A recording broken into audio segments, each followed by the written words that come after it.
Hello, everyone. So, my name is Nick Branion, and for this week, when it comes to week three, for our video discussion, we were supposed to analyze one person's entrepreneurship, um, economy, or something else in that nature.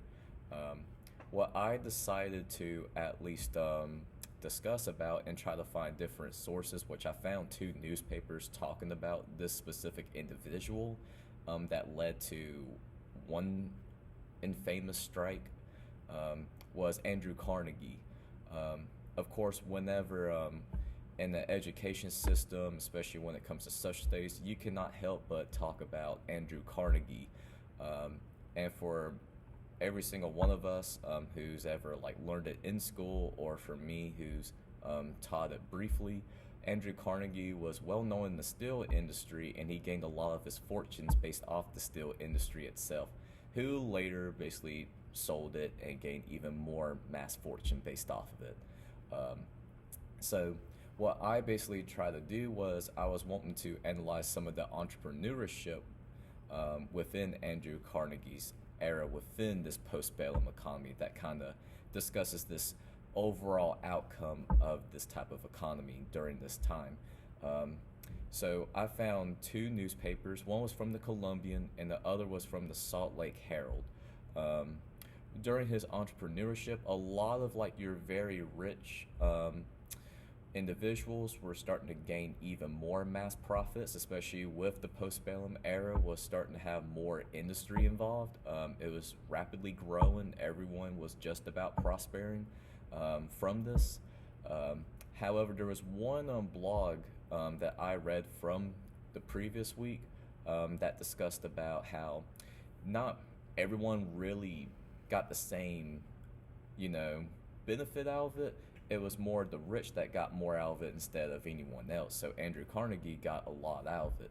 And within this newspapers, which was about 4 years apart, the Salt Lake Herald was from 1888 and the Columbian was from 1892. So what basically happened was there was a lot of entrepreneurship adventures that basically Carnegie was wanting to make even more money. So he was making a lot more money, but he decided to try to keep some of the profits for himself instead of giving it to his workers.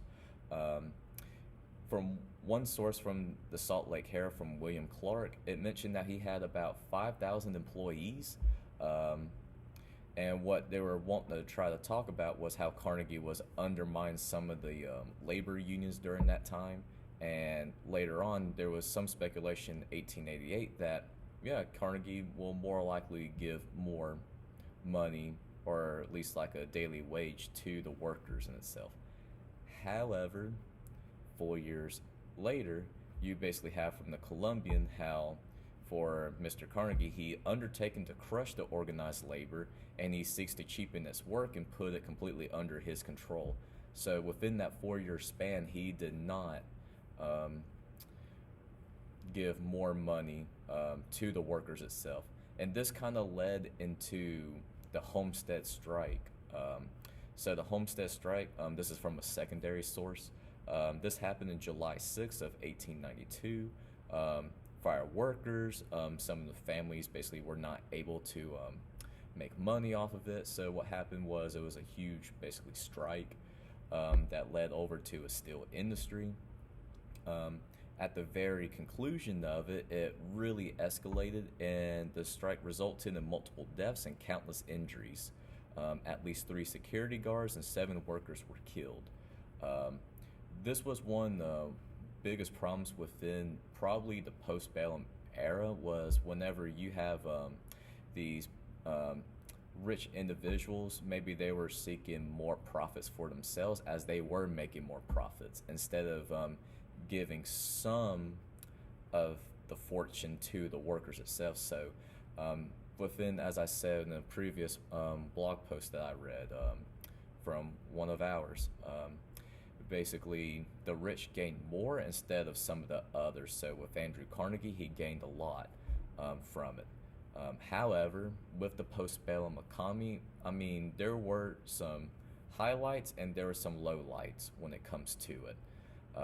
just in general, but for Andrew Carnegie's like entrepreneurship, he had to face reality when it comes to his workers, his company, etc. Um, I hope this video was informative for every single one of y'all, and I hope every single one of y'all have a wonderful rest of your week.